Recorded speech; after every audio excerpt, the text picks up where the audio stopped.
नमस्कार दोस्तों, आप देख रहे हैं क्लाउन टाइम्स ब्रेकिंग न्यूज की खास खबर। इस वक्त हमारे साथ हैं करण मधोक जी, जिन्होंने आनंदम नाम से एक पुस्तक का प्रकाशन किया है और इस पुस्तक को लेकर के कई तरह की भ्रांतियां, खासकर गांजे को लेकर या नशे की बात की गई है इस पुस्तक में, जैसा कि अभी आपके डिस्कशन में दिख रहा था। जी। इस पुस्तक का पूरा सार क्या है, इसके माध्यम से आम लोगों को क्या संदेश आप देना चाहेंगे? पुस्तक का नाम है Anand, an exploration of cannabis in India. Cannabis वही पौधा है जिससे भांग गांजा मिलता है। तो काफ़ी लोगों की सोच यही थी कि बस इससे यही मिलता है, इससे सिर्फ ऐसी चीज़ मिलती है जिससे लोग नशा करते हैं। लेकिन मैं ये इस पौधे की पूरी कहानी सुनाना चाहता था, क्योंकि इसमें काफ़ी ऐसी चीज़ें हैं जो रोग के लिए भी इस्तेमाल हो सकती हैं, काफ़ी ऐसी चीज़ें जो कपड़ों के लिए भी इस्तेमाल हो सकती हैं। तो इसका मेडिसिन में यूज़ है, इंडस्ट्री में यूज़ है, बहुत सारा इसका इस्तेमाल है। और मैं इसकी पूरी कहानी सुनाना चाह रहा था। ऐसा नहीं कि एक चीज़ उसकी एक बात से भागे, एक बात के से डरे। ये उसका पूरा कहानी इस किताब में है। एक आसान भाषा में समझना हो जी, तो जिस चीज़ को सरकार ने कानूनी रूप से प्रतिबंधित किया है, उससे आप लीगलाइज करने की बात कर रहे हैं। क्या इस बात का संदेश भी जनता में जाना चाहिए कि नहीं? मैं ऐसा नहीं बोलूँगा। मैं चाहता हूँ कि इसमें कंट्रोल होना चाहिए, क्योंकि क्या होता है कि जो भी ऐसी चीज़ जो लीगलाइज नहीं है, जैसे कि मैं काफ़ी जगह में घुमा जहाँ पे शराब लीगलाइज नहीं है, लेकिन वहाँ पर लोग पीते हैं, कट्टा पीते हैं और ख़तरनाक शराब पीते हैं, बहुत बीमार हो जाते हैं। तो गांजा के साथ भी यही होता है कि लोगों को इस्तेमाल करना है, वो करेंगे। ये ऐसी चीज़ है जिसमें सोच समझ के इसके मेडिसिनल यूज़ का, इसका इंडस्ट्रियल यूज़ का, जैसे उत्तराखंड और हिमाचल में ऑलरेडी हो चुका है, ये धीरे धीरे मुझे लग रहा है और भी प्रदेशों में इसके बारे में सोच होगी, क्योंकि ये एक ऐसी इंडस्ट्री है जिसमें अभी बहुत स्कोप है और अभी आने दिनों में काफ़ी लोग इस इंडस्ट्री के स्कोप में जाएंगे। करण जी, इस सफ़र को पूरा करने में, खासकर इस पुस्तक को लिखने में आपको कितना समय लगा और किन किन जगहों पे आपने इसके लिए ट्रैवल किया, और जिन पाठकों को इस पुस्तक को पढ़ना उसके लिए खास क्या संदेश, ताकि वो सोच के भी खरीद लें इस पुस्तक को? 1.5 साल तो मुझे लग गए बस इसका रिसर्च करने में, घूमने में। मैं काफ़ी देश के काफ़ी प्रदेशों में घुमा हूँ, और फिर उसके बाद 1 साल लग गया किताब लिखने में। मैं बहुत धीरे धीरे सोच समझ के लिखता हूँ कि हर चीज़ सही होनी चाहिए। ऐसी एक किताब है क्योंकि एक सेंसिटिव टॉपिक है, सब कुछ सही होना चाहिए इसमें। तो इसलिए मैंने 2.5 साल मान के चलिए लिखने में लगा। और आपने दूसरा प्रश्न पूछा था कि इसमें क्या ऐसी मैं कहाँ घूमा था। हाँ जी, तो मैं तो बहुत जगह, मैं तो पार्वती वैली में गया, मैं उत्तराखंड में ऐसे बुग्याल में पहुंच गया जहां पे कभी मैंने सोचा नहीं था पहुंच पाऊंगा। मैं नॉर्थ ईस्ट में मणिपुर, नागालैंड में था, ओडिशा, आंध्रा में, केरला में, बॉम्बे में, पुष्कर और राजस्थान में, और बनारस में तो आना ही था। यहाँ पर भी हम सबको पता है, यहाँ पर भोलेनाथ के नाम पे काफ़ी भांग का इस्तेमाल होता है। तो ऐसी जगह मैं घुमा हूँ। और अगर एक बात बताएं किताब में कि क्यों ये पढ़नी चाहिए, क्योंकि ये एक ऐसी चीज़ है, गांजा, भांग, चरस, कैनबिस, मैरिजुआना, जो भी नाम दे दे, ये सब लोग इसके बारे में थोड़ा जानते हैं, लेकिन पूरी बात नहीं जानते। और इसकी ये पहचान कोई पूरे से इंडिया में बहुत कम लोग समझते हैं। कुछ लोग समझते हैं, लेकिन जो हमारी पब्लिक को काफ़ी गलतफहमी भी हुई है इसके बारे में। तो मैं ये ऐसी चीज़ जो इतनी इंडियन है और इतनी इंडियन हो के भी इतनी गलतफहमियां हैं, ये बात मुझे सही नहीं लगी। और तो इसी को थोड़ा समझाने के लिए और खुद समझने के लिए मैंने ये जर्नी ली। एक सवाल बहुत पेचीदा है, जो आप भी उसका जवाब दें। क्या आप गांजे का सेवन करते हैं कि नहीं करते हैं? क्योंकि आनंदम आपने लिखा तो इसीलिए लिखा है। दूसरी, अभी तक जो हम लोग देखते हैं कि या तो घाट पे साधु संत इसको पीते हैं, या फिर lower class, lower middle class इसका सेवन करते हैं, जो कि हम लोग को सड़कों पे दिखता है। तो क्या इस पुस्तक के माध्यम से एक क्लास जेंट्री को गांजे के प्रति आप प्रोत्साहित करने वाले हैं? मैं किसी को प्रोत्साहित नहीं करना चाहता, क्योंकि ये चीज़ इलीगल है और मैं भी कुछ इलीगल चीज़ नहीं करता। तो हाँ, लेकिन मैं ये चाहता हूँ कि इस पे और स्टडी हो, इस पे और रिसर्च हो, जैसे बाकी देशों में साइंटिस्ट और डॉक्टर्स पढ़ रहे हैं कि ये ऐसी चीज़ है जिससे जो मरीज़ हैं उनको मदद भी हो सकती है। और हमारे अपने ही हिस्ट्री में, आयुर्वेदिक हिस्ट्री में हमेशा भांग का इस्तेमाल किया जा रहा है। तो मैं बस ये चाहता हूँ कि इसको बिना गलतफहमी की इसकी स्टडी हो और खुले दिमाग से स्टडी हो, और उसके बाद जो उस पर कंट्रोल आए और तो मैं किसी को ऐसे प्रोत्साहित नहीं करूँगा, क्योंकि वो बिना कंट्रोल के कोई भी चीज़ प्रोत्साहित नहीं होनी चाहिए, भले ही शराब हो, भले ही तंबाकू हो, भले ही शॉपिंग हो। मैंने देखा है कि ज़्यादा शॉपिंग भी नहीं करनी चाहिए, ज़्यादा चीनी भी नहीं खाना चाहिए, तो कोई भी ऐसी चीज़ मैं पे प्रोत्साहित नहीं करूँगा। 2025 का कुंभ जी प्रयागराज में होने वाला है। जी केंद्र की मोदी और उत्तर प्रदेश की योगी सरकार जी उसको भव्य और दिव्य तरीके से अपनाना चाहती है और उसका पूरी अच्छी तरह से तैयारी भी चल रही है। जी। साधु संत गांजे का वहाँ खुलकर प्रयोग करेंगे, इससे कहाँ तक आप इत्तेफाक रखते हैं और सरकार से क्या अपील करते हैं अपनी पुस्तक के प्रकाशन के बाद? अब देखिए, जो इस्तेमाल जहाँ करता है वो वहाँ के अथॉरिटीज़ के ऊपर है कि वो किसको रोके किसको ना रोकें। मुझे लगता है कि जो साधु संत इसका इस्तेमाल कर रहे हैं, अगर वो अपने में ही कर रहे हैं और अगर किसी और को कोई तकलीफ़ नहीं है तो मुझे क्यों तकलीफ़ हो। अगर और ये सिर्फ गांजे में नहीं, वो इन जनरली मेरी ये सोच है कि किसी और को तकलीफ़ मत दो। और हाँ, जो आप हमारे सरकार की बात कर रहे हैं, तो मेरी तो सोच वही है जो पिछले प्रश्न में मैंने जवाब दिया था कि इसको बस खुले दिमाग से इसका रिसर्च होना चाहिए जैसे बाकी देशों में हो रहा है, और देखना चाहिए कि इसका इकोनॉमिक एडवांटेज क्या हो सकता है, इसका हेल्थ एडवांटेज क्या हो सकता है। इसका आध्यात्मिक पहलू क्या है? ये आपको ट्रांसलेट करके बताना होगा इंग्लिश में, मैं समझा नहीं। मतलब एकेडमिक नहीं, आध्यात्मिक धार्मिक आध्यात्मिक इस ढंग से यहाँ। हाँ जी। और दूसरी चीज़, एक अंतिम सवाल है, क्या इस पुस्तक को हिंदी भाषियों के लिए उपलब्ध होना है? देखिए, मेरी हिंदी जैसे आप अभी जान समझ रहे हैं उतनी अच्छी नहीं है तो मैं खुद नहीं कर पाऊंगा, लेकिन हाँ, अगर इसमें थोड़ा सा ये किताब अच्छी बिकी और अगर मेरे पब्लिशर्स ने सोचा कि हाँ ये एक ऐसा सब्जेक्ट है जिसको और लोगों के पास जाना चाहिए, सिर्फ ऐसे लोग नहीं जो अंग्रेज़ी पढ़ सकते हैं, क्योंकि ये बात मुझे भी नहीं पसंद है कि सिर्फ अंग्रेज़ी क्लास के लोगों के पास जा रही है, ये तो ये ऐसी मैसेज है जो सबके पास जानी चाहिए। तो हाँ, मैं तो चाहता हूँ कि इसका ट्रांसलेशन हो और सब लोग पढ़ पाएँ। क्लाउन टाइम से बातचीत करने के लिए आपका बहुत बहुत धन्यवाद। जी, thank you. Does is that it the compound anandamide, there's a compound in cannabis called THC, which is almost has the same chemical structure as the compound in our bodies, as the anandamide in our bodies. So cannabis actually fools our body. It's sort of like a duplicate key, and it unlocks the anandamide. So it's almost like a shortcut to get there. So that's why the people who may have used any form of bhang, ganja, cannabis, they feel a high, they feel a bliss, like without actually going through the trouble of getting there, without having to run a marathon or whatever. It's the duplicate key brings them the ananda very quickly sometimes. So I want to say, when we are talking about this high, which makes people go back to cannabis, and I won't use the term abuse here, because indulgence does more justice to the use of cannabis than abuse as such. You also feel that when you explain the reaction that happens once you take it, and you feel that you have been hit explosively by something, and then you are mindlessly drifting as if you have no accountability to anything, anyone in the world. And what I found related, now this is personal, you also related to your own sojourns into those, or rather your forays into anonymity when you travel incognito, when you talk about probably sitting somewhere higher up in the Himalayas with only a sky full of stars above you. Tell us about that. Write the book the way I did, because again, there was a reason. My publishers, my editors wanted me to call the book Ganja, and I didn't want to do that. I was like, I know that might be a little bit more provocative, that might sell more in the bookshops. People might be more entertained by that name, but I didn't want to write a ganja book. I wanted to write a joy book, an ananda book, and about the places that what cannabis is copycatting as an anand, and then the real versions of anand that I'm able to find in places. Is that it makes them look at the world in a curious way again. It's sort of part of the reason why people feel quote unquote high is because they're just excited by every small thing.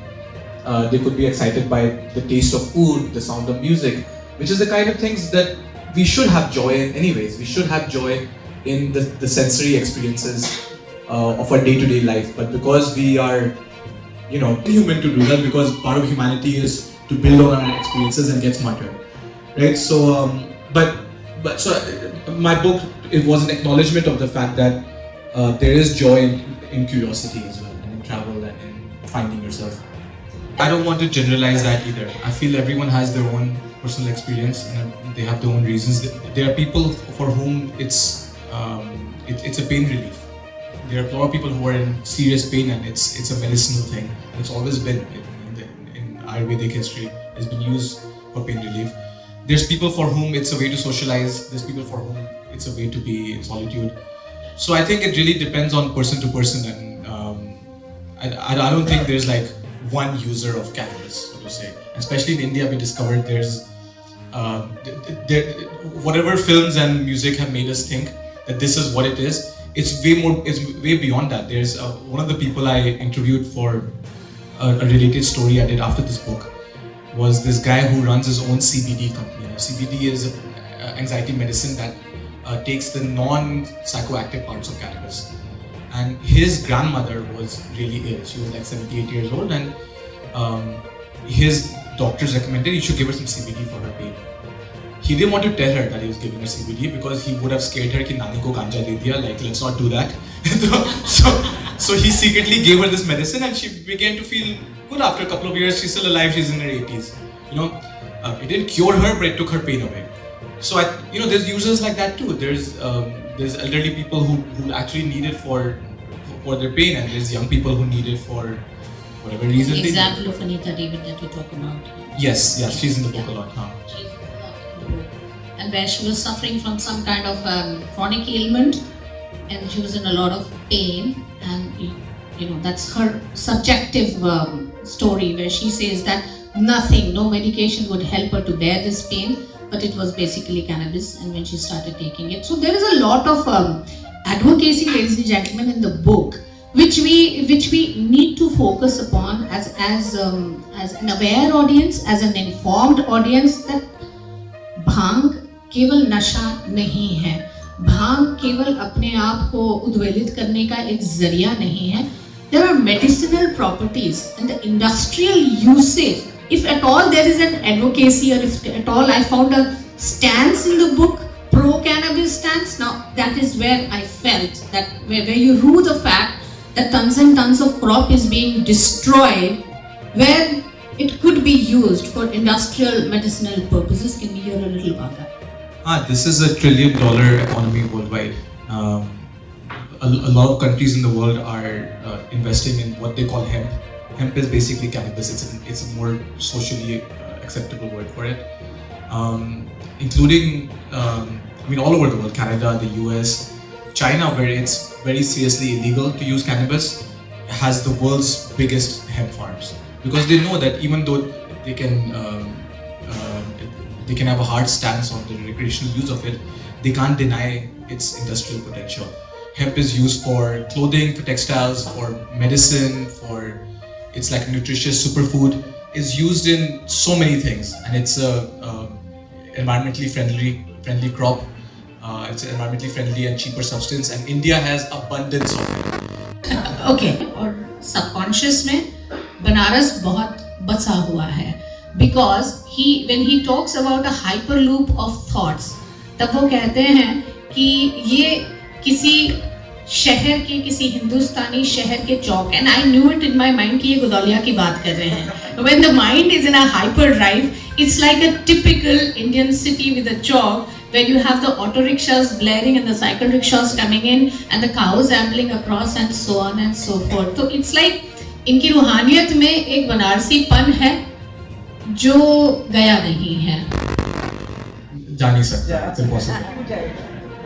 ना कोशिश भी करनी नहीं है. More power to that, because it willy-nilly creeps up. So for those of us who feel that the book is nothing but a pretty dry treatise on why cannabis, where from cannabis, and how cannabis, it is these little nuggets of personal self that come across unbidden to the audience and to the reader, and suddenly it makes an impact upon you, and you can connect so much. And that is where I rue the fact that this is not a fictional account, or that there was more autobiography, because when you go back to your childhood, or when you even draw that beautiful parallel about your grandfather, the parallel between Amrit and Ishrat, and that is so beautiful. Can you talk a little about it?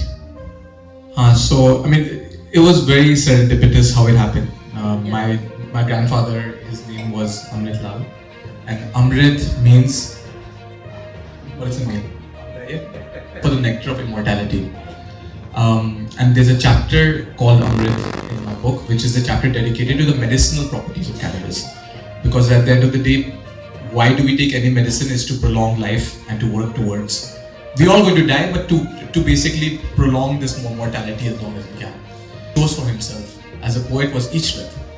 Ishrat means joy or bliss, which is basically the Urdu term for Ananda. And it just so happened that on the path to somebody who was named after immortality, he also chose bliss and joy. And I just found that very beautiful to talk about in the book. वो एक बिंदु है जहाँ से आपकी शुरुआत हुई थी। तो इस किताब में आप अपने जो पुश्तैनी जागीर या विरासत है यादों की, उसको भी साथ ले आते हैं। जो आपने अपने दादाजी को देखा था, आप 5 साल के थे तब, उसको भी उसमें कहीं पिरो लेते हैं, और अपनी नानी की भी जो विरासत है उसको भी उसमें now your mom is interested, उसको भी उस किताब में ले आते हैं। And there's a very interesting line about your father also that you write in the book, and that is how you feel as if we might see a person who is talking about cannabis, who's perhaps talking about the very here and now of what is going on in the world, because there's a lot of socio-political dynamics also involved when he traces the evolution of cannabis and its usage, you know. And for those who want a little bit of action, he's also gone to the drug cartels. There is a little bit of reference to that also in Odisha when you are talking about Shilavati.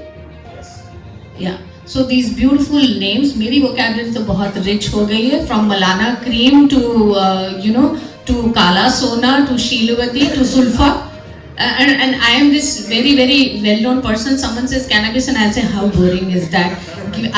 Your own thoughts as an educated person out of the whole thing, and remain not judgmental and just let it go and understand it when you were interviewing people. I mean, I guess I'm educated, but I'm not educated in the way a lot of people I meet are educated. They're educated in their own way. They're educated in a journey of life that I know nothing about, right? You gave the example of the people I met in Odisha. Like there were a lot of tribal people who were stuck in the crossfires between the drug trade of the mafia, the Naxalites, the border security forces, and they are the ones being used and they are the ones being abused, and they end up being the ones who suffer the most. So I spent a bunch of time with the Adivasi communities in these regions. And okay, I'm more educated in an English education than them, but they know so much more about the world and life and about the practical things that I don't know about. So it's... Reverend Madhu, cannabis is your metaphor. It is like if you are drawing an unconscious parallel between the kind of oblivion a person who is ingesting the cannabis feels, and the kind of, I would not say oblivion, but the kind of inner peace or the kind of anand, yes, is a better word, that you experience when you are on that journey of solitude and when you are delving deep into the inner recesses of your mind and experiencing your own nothingness perhaps. कुछ था इसमें ये element या ये मेरा अपना interpretation है? इतने सुंदरता से बोल दिया, I can't add to this. This is, let me find the thread of this question. You were saying that you found similarities between the plant and me. Yes, absolutely. Absolutely. The plant is, you're tracing the story of the plant, but you're telling your own story, which is why I said that it's autobiographical at times. The entire book is very autobiographical at times, and it's organic. What I saw as the thread was basically there's nuance and complexity to a lot of things. To us as people, there can be many sides to me, and there can be many sides to an animal, there can be many sides to you, and there can be many sides. And this plant is one such thing. There are so many sides to it. I mean, we didn't get in the chemical science part of this because I didn't want to put people to sleep.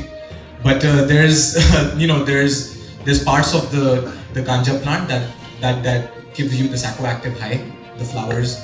Then there's steam. The leaves and the stem are the ones that are used for bhang and sometimes used for medicinal purposes. And then there's the actual branch, the stem, which can be used for rope and textile. So even within this one thing, which it's a weed means something that grows without any effort. There's so much richness in something like this. So if I can find that kind of, there's a part where I was almost envious of the plant. That look how free this thing is. Like it has so many superpowers and it's free. It grows wherever it wants to. Nobody can control it.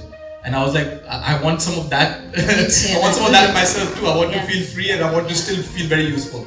Solitude and everything else, you hold the hand of your little girl and you walk back in Missouri with her, right? So I don't know, in a way it is almost like saying that the plant is also tethered to some harsh ground realities, and so is Karan Badal in the circle of life, and probably where his grandfather started a journey. He holds the hand of his daughter under a starry sky in Missouri, looks at a moon. Ladies and gentlemen, that was Ananda for you, the way I saw it. नाम दिया है Anand and an exploration of cannabis. मेरा एक छोटा सा अभी आया एक ख्याल में कि थोड़ा सा कि middle class and lower middle class ये टैबू है गांजा पीना। और मतलब अगर आपने घर में गांजा ले आए या गांजा पी लिया या होली के दिन कुछ कर लिया तो कोहराम मच जाता है। लेकिन है बहुत अच्छी चीज, जैसा आपने अभी बताया, बहुत अच्छी चीज डिबेटेबल। मेरा ये कहना है कि आपने गांजा को नाम न दे करके आपने उसका मन मार दिया। It should have got its, after all मेरा नाम अगर प्रेम है और कोई मुझे प्रेम बुलाए तो मुझे अच्छा लगेगा rather than किसी और नाम से। To give you an example, poppy is also a flower. It made poppy a world famous thing. Poppy is also a flower. And जो नहीं भी जानते थे poppy के बारे में, उसके बारे में जानने लगे। तो मैंने सोचा कि मैं अपना एक छोटा सा observation आपको मैं from a middle class also. I don't think it's only taboo in middle or lower class. A lot of upper class families. Middle class, so I'm talking about. I think it's and I talk about it in the book. It's almost in a lot of social circles, drinking is fine. यहाँ पे drinks मिल रहे हैं, and it's considered okay to be socially drinking. But to be a social user of cannabis in almost any class is considered a big taboo, even though the impact of the two are not that different in my and the health impact and the actual recreational impact. और जो second part था about the name, another reason मैंने इसका नाम गांजा नहीं रखा is because ganja is only the flower on the top of the cannabis plant. Only that part is the ganja. Cannabis is the whole plant, जिसमें leaves भी है, stems भी है, सब है. So this is a book about all of those things. It wasn't just about the part that gives you a high. It was about the part that is useful for medicine and the part that is useful for agriculture and industry also. So I wanted to focus on the holistic side of it. Mr. Karan, जैसे कि आपने कहा Ananda, right? प्रतिमा में हमने कहा कि n number of WH questions, right? What, when, why, where cannabis, therapeutic uses, recreational, medicinal uses, सब कुछ हम बात कर चुके हैं। तो मुझे ये पूछना है आपसे कि जैसे आनंदा की जो एक स्पिरिचुअल जर्नी है, आध्यात्मिक जर्नी, क्या आप उस पर प्रकाश डालेंगे? क्योंकि मेडिसिनल थेरेपेटिक हम बात कर चुके हैं, क्योंकि हम काशी से हैं, जैसे कि मैम ने कहा यहाँ पर जन्म से लेके मृत्यु मोक्ष की बातें होती हैं। तो आज हम काशी में यहाँ पर विराजमान है और महादेव के लिए, जैसे सौरभ ने कहा, ये नशा और कैनबिस भांग महादेव की शान है। तो मुझे लगता है कि आप इसके आध्यात्मिक पहलू पर थोड़ा सा प्रकाश डालेंगे, जो मैं सुनना चाहूंगी। विक्ट्री और तो उस चैप्टर में मैं आई वेंट टू हरिद्वार, और हरिद्वार में बहुत टाइम स्पेंड किया और जहाँ पे लोग खुलेआम उनका चिल्लम चल रहा है और खुलेआम वो भांग पी रहे हैं। और उस चैप्टर में विद द साइड ऑफ कुंभ की स्टोरी, मैंने ये कहानी बताई कि कुंभ शुरू कैसे हुआ। और आपको पता होगा वो क्षीर सागर की story, lot of people might know the poison Halahala, जिससे उनकी नेक हो जाती है, नील कट हो जाते हैं, और वो फिर वो भांग पीते हैं और उससे थोड़ा रिलीफ आती है। So this is considered to be a very major episode in Hindu mythology and history, जिसकी वजह से the followers of Shiva are it's permissible for them to use bhang. और ऐसी और भी स्टोरीज हैं, विष्णु की स्टोरीज हैं that related to cannabis use, Shiva की भी और 2-3 स्टोरीज हैं, तो इनके बारे में मैं गया हूँ बुक में। एंड ऑफ कोर्स जो मेन यूज, जितने भी एडवोकेट्स हैं इंडिया में जो कैनबिस को लीगलाइज करना चाहते हैं, वो हमेशा अथर्ववेदा को कोट करेंगे। अथर्ववेदा में कुछ वर्सेस हैं जिसमें बोला जाता है कि सोमा, मैं संस्कृत बोलने की कोशिश भी नहीं करूंगा, it's going to sound very bad, लेकिन वो Soma is the most powerful. It's like Amrit. It's like a mythical substance of immortality. और 5 ऐसे हैं जिनको मिला के सोमा जिनके टॉप पे है, और उन 5 में भांग का नाम आता है। So this is another reason why in India जो भी इसको decriminalization या legalization की जो arguments आती हैं, they come from they always make sure कि spiritual angle से आए, क्योंकि स्पिरिचुअल एंगल से थोड़ा सा टैबू कम होगा। वेस्ट में देखिए तो एंगल मेडिसिनल है, west talking about how it can help people. यहाँ पे हमारा मेडिसिन वहाँ पहुँचा नहीं है। They are doing some research and in one of my later chapters I talk to a doctor in Bombay who is doing a lot of interesting research about medicinal cannabis. पर हाँ, जो अभी तक the reason that bhang is legal even though ganja and charas are not, even though they are the same plant, is because of this spiritual angle where bhang को थोड़ा सा परमिसिबिलिटी दी गई। Sir जैसे मुझे मैं पहले बोल रहा था ना, इट्स अ शॉर्टकट। हाँ, सहायता मिलेगी क्योंकि आप उसी समय लगेगा कि हाँ I am in the present moment और मुझे और कुछ नहीं आ रहा, मैं ट्रांस में आ गया। But it's at the end of the day you are lying to yourself क्योंकि you are cheating in a way, you're not actually. I guess other than say like mahua and other some arak and alcoholic products, it was quite a part of this culture also. But when alcohol gets banned or gets licensed, like bhang is licensed, so it gets behind this grilled thing, and then you have to make an ahata behind it, and suddenly alcohol becomes ghettoized, where you only see men just sitting there ordering peanuts and beer. And then there is this observation from many places, Banaras, Ujjain, older Rajasthani towns. For example, in Banaras, a great grandmother of a friend of mine was telling me कि जो आपके दोस्त के परदादा होते थे, जब वो बड़े शौकीन थे, और जब हम लोग शिवरात्रि या होली पर जो घर के लोग थे, इनकी चाचियाँ, मामियाँ, मम्मी, सब अच्छे पत्ते तोड़ के पीसा जाता था, और जो बचा हुआ रहता था उसको दूध में खोला के भांग का घी बनाया जाता था, और वो घी को अलग से रख दिया जाता था, और जब इनके परदादा के शौकीन दोस्त आते थे तो इस घी में पूरियाँ डली जाती थी। So that's culture. This friend told me that his extended family meets in this old family house in a village, either in Shivratri and Holi, and almost 24 people have bhang which is made by family members, and it can lead anywhere. Most of the times they end up playing I Spice, the whole family from granddad to the children after that. Now the question. So it is tentative that it will get legalized. Maybe it's quite possible. Southeast Asian countries have looked into it. They're getting a lot of benefit out of it. So if and when it does get legalized, how do you think this culture is gonna? Do you think first of all this culture is gonna return, or is it gonna become a monoculture? Like, oh, finally cannabis is now legalized in India. Now we need to have cafes like Amsterdam. You know, is the culture like? What did you observe?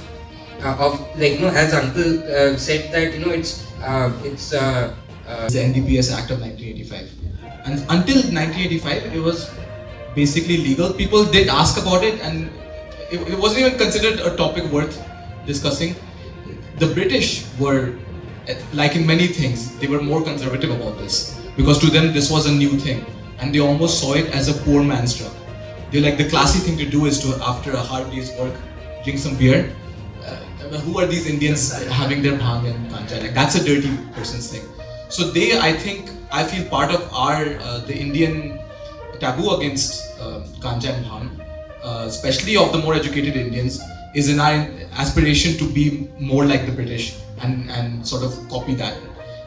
But what you were talking about, the cultural side of it, that still goes on, and it's especially if you go in the mountains, the small villages. I went to a very famous mountain in a village in Himachal called Malana, which is very famous for its brand of charas. It's famous worldwide.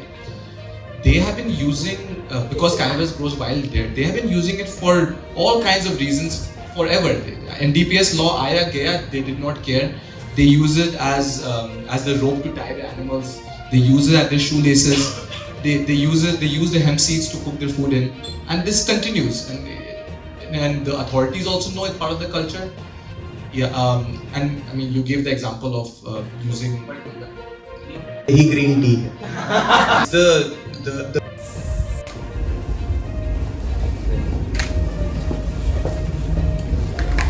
Ladies and gentlemen, Anand is right here. You can please get your copy signed by him, and please feel free to interact with him and talk to him more about the kind of research he has done. It's very difficult to put in the entire journey in an hour. So. Okay. At the top.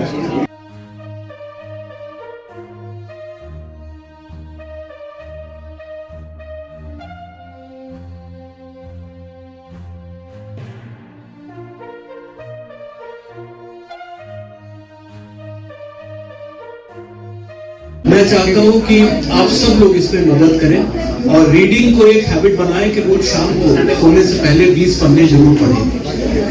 मैं ये आपको बताना चाहता हूं आज कि Banaras literature festival जो हम करवा रहे हैं वो अब की बार लास्ट ईयर भी हुआ था, होटल ताज गंजेस में होगा 7th, 8th और 9th मार्च को, और आप सब आमंत्रित हैं। उसमें बहुत बड़े बड़े ऑथर्स आ रहे हैं। विलियम डालरिपल की आने की बात है और उसमें सदगुरु जी आ रहे हैं। इसके बाद गौर गोपाल दास जी आ रहे हैं और काफी बड़े बड़े ऑथर्स आ रहे हैं। उसमें आप सबका सारे नागरिकों का सबकी भागीदारी है और आप सबको मैं इनवाइट करना चाहता हूँ। इस वक्त हमारे साथ है प्रतिमा गुप्ता जी। मैम, आपने इस आनंदम को पढ़ा है बड़ी शिद्दत से और आपकी बातचीत मैंने देखा कि बहुत विस्तार से आप इस पर चर्चा करें। क्या है पूरी पुस्तक में, आसान भाषा में हिंदी भाषी लोग समझना हो तो?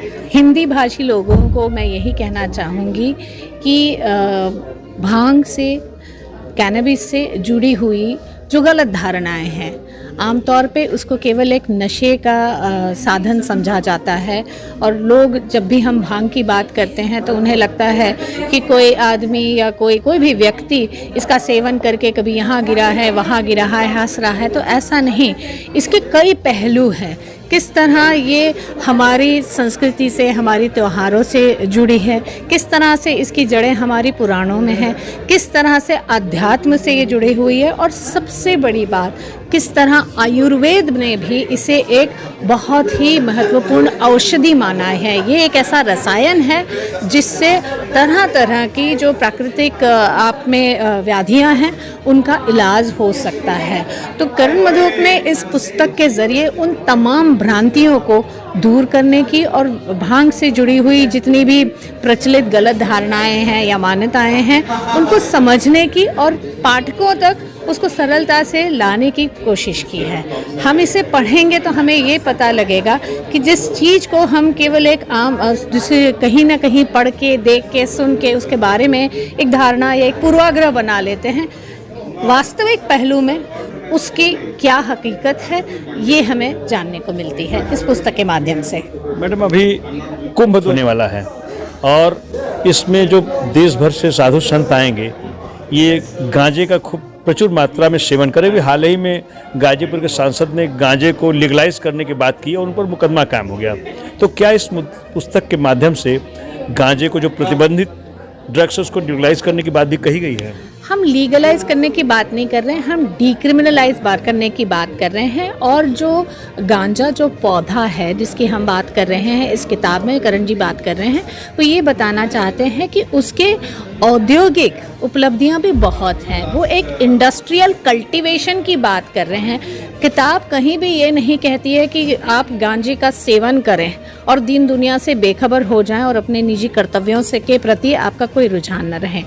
पुस्तक ये कहती है कि प्रचुर मात्रा में जो एक ज्योग्राफिकल नैसर्गिक जो हमारे पास धरोहर मिली है कि हम इसका कल्टीवेशन इंडस्ट्रियल यूसेज के लिए कर सकते हैं, आर्थिक स्थिति इससे सुदृढ़ हो सकती है और केवल ही इसको केवल एक औषधि के रूप में और इसका जो एक उसके लिए इंडस्ट्री के लिए प्रयोग है इसकी बात वो कर रहे हैं। इसको हम कहीं से भी धर्म या साधु संतों से जोड़ के यही वो कुछ से धारणाएं हैं जिनके बारे में ये किताब कहती है कि वो एक पहलू है। देखिए हर सिक्के के दो पहलू होते हैं और यही करण कहते हैं कि आम धारणाएं कितनी गलत हैं। हम ये नहीं कहते हैं कि गांजा नशे के तौर पे लीगलाइज किया जाए, कहीं कोई ये नहीं कहता है। गांजे वो ये कहते हैं कि अगर इसका इंडस्ट्रियल यूसेज उसकी अगर परमिशन दी जाए, इसकी खेती केवल इंडस्ट्रियल यूसेज के लिए की जाए तो फिर इससे कितने लोगों को एक आर्थिक सुदृढ़ता मिल सकती है। यही कहानी। मैम इस पुस्तक को क्रय करना हो किसी को तो कहाँ उपलब्ध है? कुल कितने पेज की पुस्तक है? क्या ये अंग्रेजी पढ़ने वालों के लिए उपलब्ध है? क्या हिंदी भाषा में इसका प्रकाशन होने वाला है? जी, हिंदी के अनुवाद के बारे में अभी तो लेखक से इस तरह की कोई चर्चा हुई नहीं है, लेकिन आगे चल के हम इसके बारे में उनसे भी चर्चा करेंगे और शायद वो सोच सकते हैं। कुल 358 पेजेस की ये किताब है और इसमें जितने भी स्टैटिस्टिक्स कोट किए गए हैं वो एक निश्चित इससे लिए गए हैं और कहीं भी लेखक ने अपने भाव ज़बरदस्ती किसी पे थोपने की कोशिश नहीं की। किताब अमेज़ॉन पे भी उपलब्ध है, किताब बनारस में हार्मनी बुक स्टोर में, यूनिवर्सल बुक स्टोर में भी उपलब्ध है। कीमत इसकी क्या है? कीमत तो बहुमूल्य है क्योंकि किसी लेखक के लेखनी की कोई मोल भाव नहीं कर सकते। कीमत मैंने देखी नहीं क्योंकि मेरे लिए किताब मेरे हाथों में रखना ज़्यादा ज़रूरी था। कीमत मैं आपको देख के बताती हूँ। क्लाउन टाइम्स यूट्यूब चैनल की खबरों को आगे भी देखने के लिए चैनल को लाइक करें, सब्सक्राइब करें, बेल आइकन को प्रेस जरूर करें। क्लाउन टाइम्स की खबरों को फेसबुक पेज पर देखने के लिए पेज को लाइक जरूर करें।